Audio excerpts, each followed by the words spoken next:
जय श्री राम दोस्तों, मैं टिकमन चौधरी आप सभी का स्वागत करता हूं ठीक है आपके यूट्यूब चैनल पीटी हिस्ट्री वाला पर। देखिए अपन पढ़ते थे राजस्थान में गुर्जर प्रतिहार वंश के बारे में, और गुर्जर प्रतिहार वंश में अपन चर्चा कर रहे थे नागभट्ट द्वितीय की। और नागभट्ट द्वितीय में अपन ने उसके कुछ पॉलिटिकल अचीवमेंट के बारे में चर्चा की थी, और अपन ने उसके बाद में अपन आगे चर्चा करने वाले हैं। लेकिन उससे पहले अपन थोड़ा सा देख लेते हैं कि अपन ने क्या चर्चा की थी। ठीक बात है, तो अपन ने चर्चा की थी नागभट्ट द्वितीय की। तो सबसे पहले तो इसका टाइम पीरियड क्या था, तो इसका टाइम पीरियड था 800 ईस्वी से लेकर 833 ईस्वी तक। ठीक बात है। इस नागभट्ट द्वितीय के बारे में अपन ने चर्चा की थी कि नागभट्ट द्वितीय को एक तो नागावलोक कहा जाता है, और एक जो कि आपका बुचकला अभिलेख है, या जिसे अपन बकुला अभिलेख कहते हैं, उस अभिलेख में इसकी एक उपाधि की चर्चा मिलती है। और उपाधि क्या है? परम भट्टाकर महाराजाधिराज परमेश्वर की उपाधि की चर्चा की गई है। भाई नागभट्ट द्वितीय ने उपाधि धारण की थी। ठीक बात है। फिर अपन ने ये चर्चा की थी कि नागभट्ट द्वितीय के समय राष्ट्रकूट शासक गोविंद तृतीय ने क्या किया था? उत्तर भारत पर आक्रमण किया। और उत्तर भारत पर आक्रमण करके उसने क्या किया? पहले तो नागभट्ट द्वितीय को पराजित किया, उसके बाद में बंगाल के पाल शासक धर्मपाल को पराजित किया, और वापिस क्या चला गया? अपने राज्य दक्षिण की तरफ लौट गया। अब देखिए इस स्थिति का फायदा उठाया किसने? नागभट्ट द्वितीय ने। और नागभट्ट द्वितीय ने अपनी सेना मजबूत की, अपनी फोर्स को क्या किया? थोड़ा मजबूत किया, और क्या किया? कन्नौज पर आक्रमण किया। और आपको पता है कन्नौज पर इस समय आयुध वंश जिसको बोलते हैं उसका शासन था, और वहां के शासक को पराजित करके नागभट्ट द्वितीय ने क्या किया? कन्नौज पर अधिकार कर लिया, और कन्नौज को प्रतिहार वंश की राजधानी बनाया। तो आपसे एक सीधा सा क्वेश्चन पूछा जा सकता है, वह प्रतिहार शासक कौन था जिसने कन्नौज को अपनी राजधानी बनाया था? तो नागभट्ट द्वितीय। सबसे पहले कन्नौज को राजधानी बनाने वाला शासक कौन था? नागभट्ट द्वितीय। फिर अपन ने उसके बाद में चर्चा की कि इस चीज से नाराज कौन हो गया? पाल नरेश, क्योंकि जो बंगाल का पाल शासक धर्मपाल था उसी के अधीन यहां पर आयुध वंश का शासक चक्रायुध शासन कर रहा था। ऐसी स्थिति में बंदा नाराज हो गया। जब नाराज हो गया तो उसने क्या किया? नागभट्ट द्वितीय पर आक्रमण किया, और नागभट्ट द्वितीय पर आक्रमण किया और एक युद्ध लड़ा गया जिसे मुदगिरी या मुंगेर का युद्ध कहा जाता है। इस युद्ध में क्या हुआ? बंगाल का पाल शासक धर्मपाल बहुत बुरी तरह पराजित हुआ। जब पराजित हुआ तो भागना पड़ा उसको छोड़कर, और भाग गया युद्ध भूमि को छोड़कर। इस युद्ध की जानकारी अपन को जोधपुर शिलालेख, या जिसे अपन बाहुक प्रशस्ति कहते हैं, उससे अपन को इसकी जानकारी मिलती है। इन सब के बाद में अपन बात करेंगे कि नागभट्ट द्वितीय का मुकाबला क्या भारी शक्तियों से भी हुआ था? तो बिल्कुल हुआ था। अब उनकी जानकारी की सोर्स क्या है और किससे यह मुकाबला हुआ? भारी शक्तियां कौन? अरब आक्रमणकारी। इस समय अरब आक्रमणकारियों ने आक्रमण करने प्रारंभ कर दिए थे, मैंने पहले ही चर्चा की इस चीज की। तो अपन बात करेंगे मुसलमानों से युद्ध। अब देखिए जब मुसलमानों की चर्चा करते हैं तो मुसलमानों से जब युद्ध हुआ तो उसकी जानकारी की सोर्स क्या है?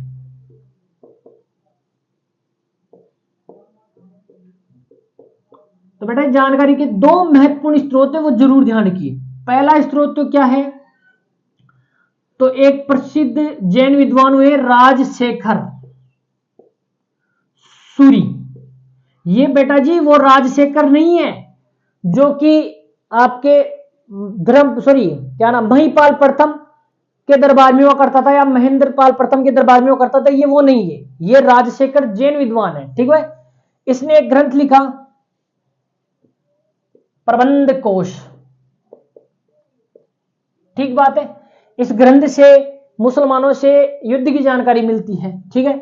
और एक दूसरा है दलपत विजय। इसने एक ग्रंथ की रचना की खुम्माण रासो। इन दोनों ग्रंथों से नागभट्ट द्वितीय के सामंतों द्वारा युद्ध किए जाने की जानकारी मिलती है। अब देखिए अक्सर यह पूछा जा सकता है कि नागभट्ट द्वितीय का संघर्ष मुस्लिम या अरब आक्रमणकारियों से हुआ, इनकी जानकारी देने वाले सोर्स कौन से हैं? एक तो प्रबंध कोश है खुमाडासो। प्रबंध कोश की रचना राजशेखर सूरी ने की, और खुमाडासो की रचना किसने की? दलपत विजय ने की। अब देखिए इस समय सिंध का गवर्नर, इसमें सिंध का मुस्लिम गवर्नर कौन था, इसकी जानकारी देते हैं ये दोनों स्रोत। बेगवरिश। बेटा जी कौन था इस समय सिंध का मुस्लिम गवर्नर? बेगवरिश था। ठीक बात है। इसी बेगवरिश से इनका मुकाबला हुआ। और किस किस का हुआ तो ध्यान रखना, इस बेगवरिश को नागभट्ट द्वितीय के 2 सामंत,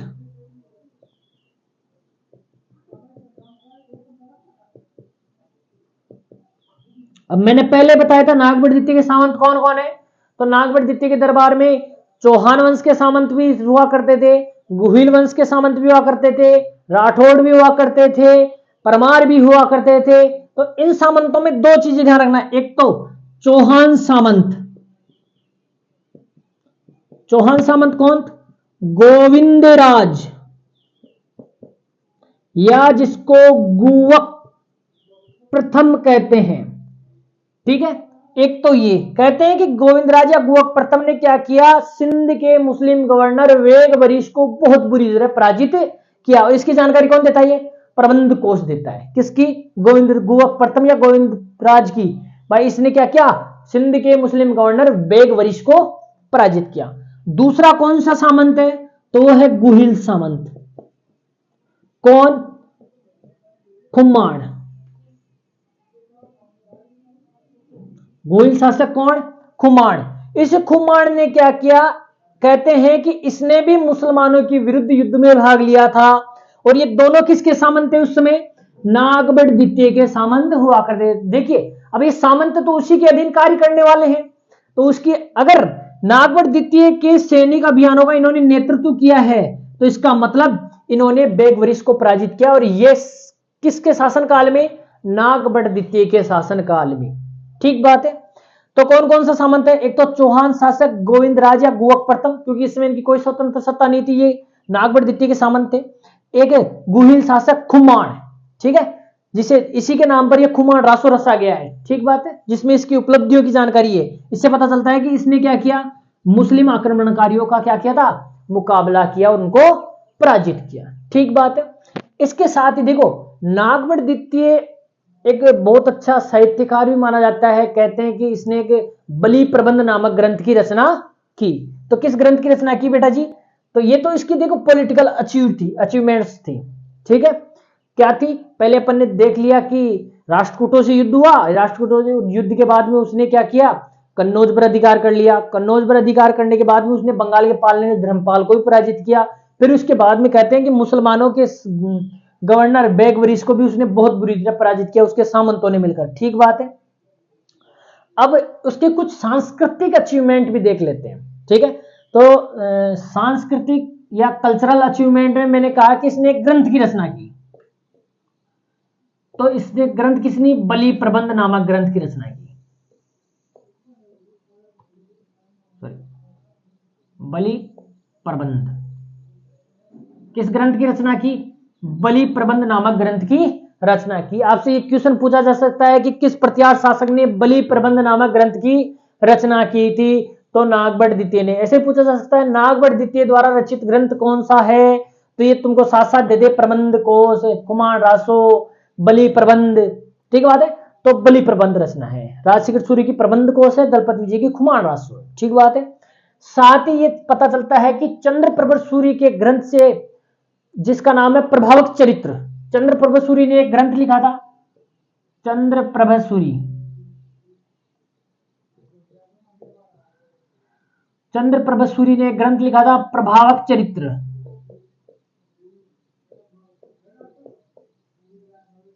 ठीक है जी। इस प्रभावक चरित्र से अपन को यह जानकारी मिलती है कि नागभट्ट द्वितीय ने अपने अंतिम समय में गंगा में जाकर क्या ले ली? जल समाधि ले ली। किसमें जाकर? गंगा में जाकर जल समाधि। किससे? गंगा में जल समाधि किसने ले ली भाई? नागभट्ट द्वितीय ने गंगा में जाकर एक अपनी जल समाधि ले ली। यानी इसने अपना अंतिम समय गंगा नदी में समाधि लेकर बिताया, या वहां पर ही उसने अपने प्राण त्यागे। ठीक बात है। अब देखिए नागभट्ट जो द्वितीय था, इसके जो पत्नी थी उससे रामभद्र नामक पुत्र का जन्म हुआ था। किसका? रामभद्र नामक पुत्र का जन्म हुआ था। एक बार आप इसका स्क्रीनशॉट लो ताकि अपन आगे चर्चा करते हैं कि इसकी पत्नी कौन थी और इसके पुत्र ने क्या अचीवमेंट्स प्राप्त की, क्योंकि वो ज्यादा खास नहीं है। वो एक विलासी प्रवृत्ति का शासक था, कमजोर शासक था उसके समय। कालिंजर मंडल यानी जो कालिंजर का जो क्षेत्र था, मध्य प्रदेश वाला इलाका, वो इसके हाथ से निकल गया था। और किसने अधिकार कर लिया था? बंगाल के पाल नरेश ने अधिकार कर लिया था। उसकी चर्चा कर लेते हैं। अब देखिए इसकी एक दो बातें और हैं और इसका थोड़ा बहुत एक साम्राज्य विस्तार के बारे में देख लेंगे अपन कि इसका साम्राज्य कहां से कहां तक फैला हुआ था, क्योंकि इसी ने अपने साम्राज्य का विस्तार किया और कन्नौज जैसे एक समृद्धशाली राज्य पर अधिकार कर लिया और उसे अपनी राजधानी बनाया। ठीक है, तो नागभट्ट द्वितीय के बारे में अपन ने जब चर्चा की कि इसने एक तो गंगा में जाकर जल समाधि ले ली, ठीक बात है। इसने एक ग्रंथ की रचना की जिसे बलि प्रबंध कहा जाता है। कहते हैं ये नागभट्ट द्वितीय भगवती देवी का उपासक था। क्या? नागभट्ट द्वितीय भगवती देवी का उपासक था। उपासक का मतलब इसको मानता था, इसकी उपासना करता था, पूजा करता था। ठीक बात है। कहते हैं कि इसकी एक पत्नी थी इष्टिका देवी। नागभट्ट द्वितीय की पत्नी इष्टिका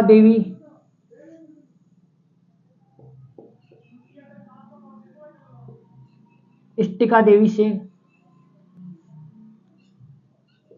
रामभद्र का जन्म हुआ। इष्टा देवी है ना, इष्टिका नहीं, इष्टा देवी लिखो आप। इष्टिका तो इष्टा देवी, किस नाम से? इष्टा देवी से किसका जन्म हुआ? रामभद्र का जन्म हुआ। ठीक बात है। जब अपन इसके साम्राज्य की चर्चा करते हैं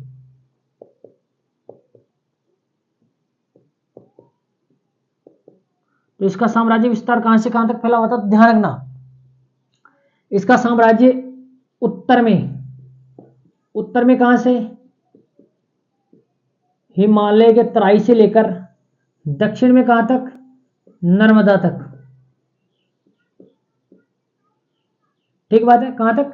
नर्मदा नदी तक। पूर्व में कहां तक? बंगाल तक, यानी पूरी बंगाल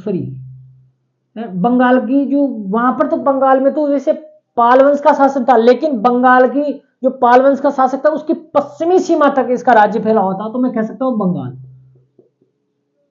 ठीक है। इधर कहां तक? गुजरात। ये इसका साम्राज्य फैला हुआ था नागभट्ट द्वितीय का। यानी पूर्व में बंगाल के पालवंश की सीमा से लेकर पश्चिम में गुजरात तक, ठीक है, यानी काठियावाड़ तक, उत्तर में हिमालय से लेकर दक्षिण में नर्मदा नदी तक फैला हुआ था। ठीक बात है। और इस विशाल साम्राज्य की राजधानी क्या थी? राजधानी क्या थी उसकी? पहले उज्जैन थी, फिर बाद में राजधानी क्या बना दिया? कन्नौज। क्या थी बेटा जी राजधानी? कन्नौज थी। अब देखिए जब राजधानी कन्नौज थी, इतना बड़ा साम्राज्य फैला हुआ था, इस साम्राज्य को छोड़कर उसने क्या कर लिया? जल में समाधि ले ली, गंगा में नदी में जाकर क्या ले ली? समाधि ले ली और अपने प्राण त्याग दिए। ठीक बात है। कहते हैं नागभट्ट द्वितीय के समय, देखो उस समय अपने भारत पर क्या हो रहे थे? मुस्लिम आक्रमण हो रहे थे या अरब आक्रमण हो रहे थे। ठीक बात है। क्या हो रहे थे? अरब आक्रमण हो रहे थे पश्चिमी भारत से। ठीक बात है।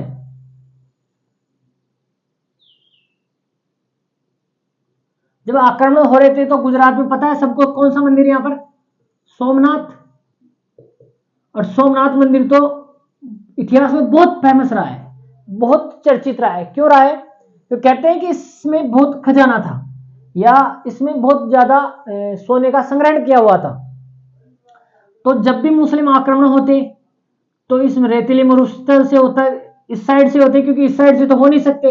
ये भारत में एंटर करने वाला यही इलाका है, क्योंकि समुद्री मार्ग से हो सकता है या तो फिर स्थल मार्ग से हो सकता है। अब स्थल मार्ग से हो सकता है तो पंजाब से लेकर राजस्थान से लेकर गुजरात वाले स्थल तक हो सकता है। जब ये कच्छ से होकर इस वाले इलाके में एंटर करते थे तो वहां पर पड़ता था सोमनाथ मंदिर, और सोमनाथ मंदिर इतना भव्य और इतना सुंदर हुआ करता था कि बाहर की जो आक्रमणकारी है वो देखकर आश्चर्यचकित हो जाते थे। ऐसे में उन्होंने क्या किया, मुस्लिम आक्रमणकारियों ने इस समय सोमनाथ मंदिर को क्या कर दिया, नष्ट कर दिया। क्या कर दिया, सोमनाथ मंदिर को नष्ट कर दिया। तो इस समय उत्तर भारत का बहुत फेमस शासक कौन, नागवट द्वितीय। तो बताओ इसकी मरम्मत का कार्य कौन करवाएगा, नागवट द्वितीय। तो कहते हैं कि नागवट द्वितीय ने गुजरात के सोमनाथ मंदिर का पुनर्निर्माण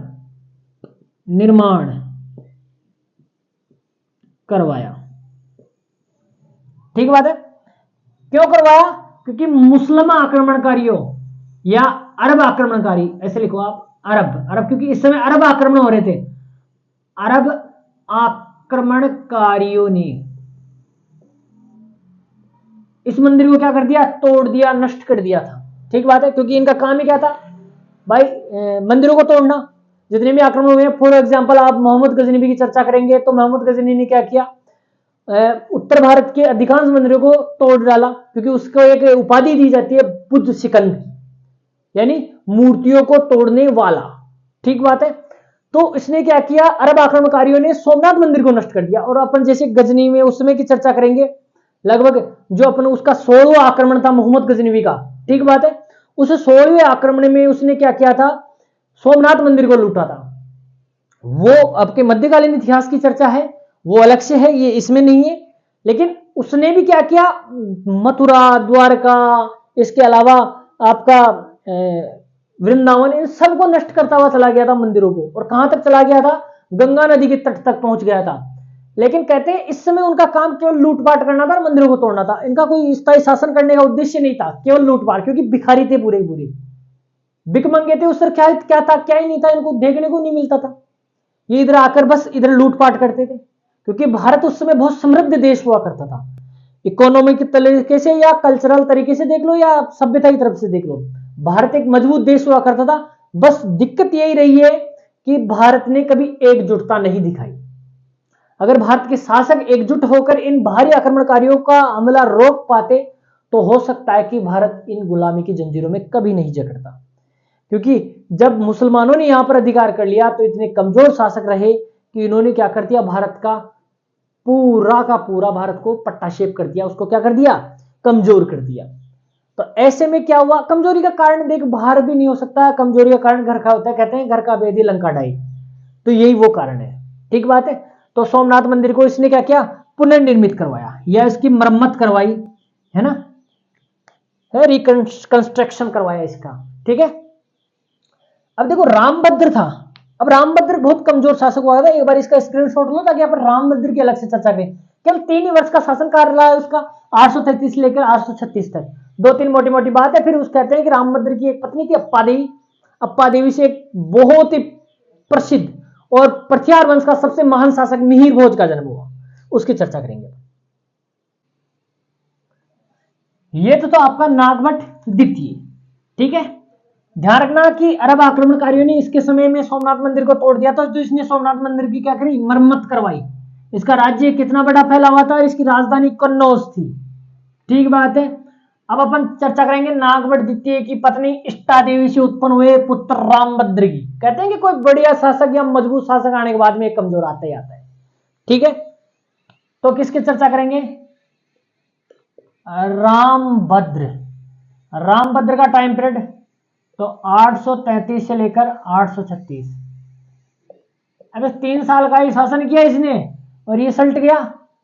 और इसके बाद में शासक कौन बना, मिहिर भोज, इसी का पुत्र। ठीक बात है, रामभद्र। रामभद्र की कुछ भी ज्यादा खास नहीं, एक तो एक निर्बल शासक था, यह एक निर्बल शासक था। निर्बल यानी कमजोर, ठीक है, डरपोक शासक था। इसके समय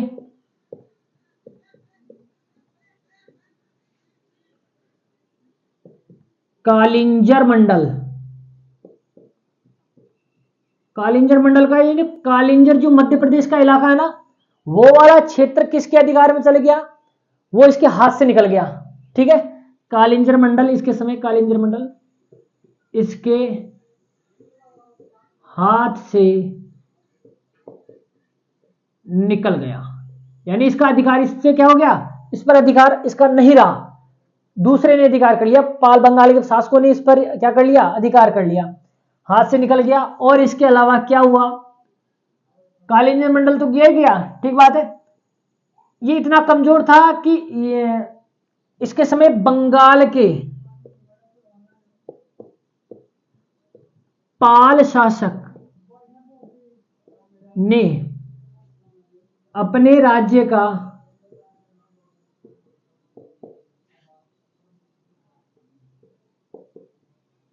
पश्चिम की तरफ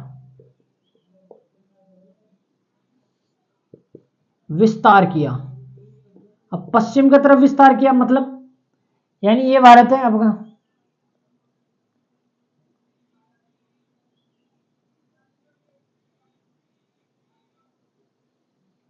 ठीक बात है, यहां पर बंगाल है आपका, ये वाला पूरा, ठीक है, आसाम, उड़ीसा, बंगाल, या आपका बांग्लादेश अगर वगैरह, वो पूरा बंगाल हुआ करता था, बिहार वाला, उड़ीसा, ठीक है। 11 तो उसने अपने राज्य का विस्तार, अब देखो इसके राज्य की पश्चिमी सीमा ये है, पूरी सीमा ये है बंगाल के पाल की, ठीक बात है।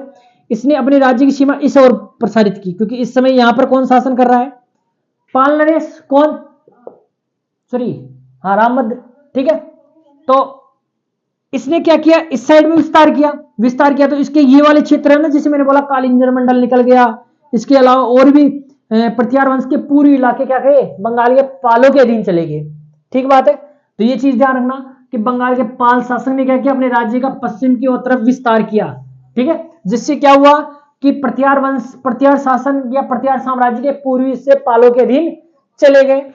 ये सूर्य उपासक था, ये किसका उपासक था, सूर्य का उपासक था, यानी ये सूर्य की पूजा करता था। इसका पिताश्री किसके, पिताजी किसकी उपासना करता था, भगवती की उपासना, यानी शक्ति की उपासना करता था, ये सूर्य की उपासना करता था, ठीक बात है, सूर्य का उपासक था। और इसकी पत्नी, रामभद्र की पत्नी अप्पा देवी, कौन सी देवी, अप्पा देवी, ये खुद किससे जन्मा था, इष्टा देवी से, ये किसका पुत्र था, इष्टा देवी का पुत्र था, और नागभट्ट द्वितीय का, इष्टा देवी और नागभट्ट द्वितीय का पुत्र था, ठीक बात है। इसी अप्पा देवी से एक ऐसे महान शासक का जन्म हुआ जो प्रतिहार साम्राज्य का सबसे महान शासकों में से सर्वोपरि था। तो अप्पा देवी से किसका जन्म हुआ, यानी अप्पा देवी, और साथ में भाई एक लिए अप्पा देवी तो कर नहीं सकती है ना, साथ में कोई तो चाहिए, तो साथ में कौन, रामभद्र, अप्पा देवी और बेटा जी रामभद्र से किसका जन्म हुआ, तो एक पुत्र का जन्म हुआ, और वो पुत्र कौन था, मिहिर भोज, जिसको अक्सर भोज प्रथम भी कहते हैं, क्या कहते हैं, भोज प्रथम भी कहते हैं। ये प्रतिहार साम्राज्य का सबसे महान और शक्तिशाली शासक हुआ है, ठीक बात है। तो ये तो था रामभद्र। अब अपन अगली क्लास में चर्चा करेंगे मिहिर भोज की, किसकी चर्चा करेंगे, मिहिर भोज की, ठीक है। रामभद्र से संबंधित बस इतनी जानकारी, ज्यादा नहीं है, ठीक है। पढ़ते रहिए, खुश रहिए, जय श्री राम, खमा गणी।